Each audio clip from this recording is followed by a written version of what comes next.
Samantala, tinuturing ng mga residente na dagdag problema lang sa baha ang flood control project ng DPWH sa kanilang lugar sa Riverside Extension sa Commonwealth, Quezon City. Sa rapon nito, makikipag-usap naman ang Quezon City LGU sa DPWH para masolusyonan ang reklamo ng mga residente at hirit na laliman ang creek sa lugar kontra sa baha. Si TJ Mendoza sa balitang yan. Oy, kung sa ikabubuti naman ho sana, bakit nga hindi? Ay ang problema, ay hindi naman ho yata yung maayos yung pagkakagawa. Gawa ng imbis na mapayos, lalong napasama kasi binahanga ho. Kung proyekto kontra baha ang pag-uusapan, malaking tulong sana ang retaining wall na ito na itinayo ng DPWH District 2 sa Riverside Extension sa Commonwealth, Quezon City. Pero kung ang mga residente sa lugar ang tatanungin, dumagdag pa ito sa kanilang problema. Paano man naman kasi, ang lugar na dating hindi naman binabaha, ngayon ay nalulubog na. Ito sir, kasi simula ho nung ginawa ho to, na ho kami rito. Since 1992 ho, nakatira na ho kami rito. Never ho kami nakatikim ng baha.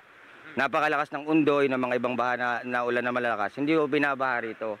Kasi ho yan, makikita nyo ho rito. May butas ho yan dito, saka doon, na maigit lagpas tao ho yan. Ngayon ho, ang ginawa ho ng mga manggagawa ho rito, imbis na i-dredging, tinambakan po nila ng panambak ng bato. Mula rito hanggang doon.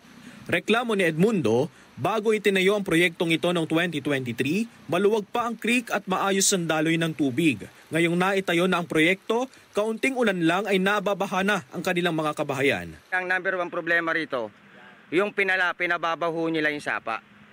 Mababaw, tapos meron ho doon yung imbudo.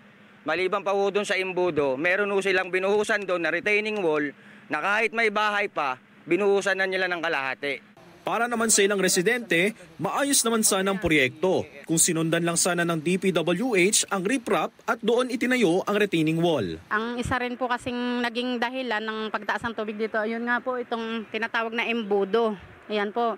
Kasi nung bumaba sila na nag-inspection uli, yun nga po ang sabi, dito muna magpo-focus ng pagtibag uli dito sa sinasabing embudo na yan. Ano kasi yan nung pumayag si may-ari ng bahay na buksan na, siya namang katatapos lang talaga nung proyekto.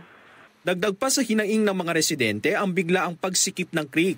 Sa dulong bahagi nito, nagmistula itong embudo dahil may nakatayong bahay sa gilid mismo ng creek. Hinaing tuloy nila ayusin at laliman ng creek para hindi na maulit ang mga pagbaha sa kanilang lugar. Sa Facebook post, binisita ni Mayor Joy Belmonte ang naturang proyekto noong Sabado. Makikipagdialogo ang lokal na pamahalaan ng Quezon City sa DPWH para masolusyonan ang reklamo ng mga residente sa lugar. Sinusubukan pa naming kunin ang pahayag ng QCLGU at ng DPWH sa naturang proyekto. TJ Mendoza, para sa mata ng Agila, matatag, matapang, matapat.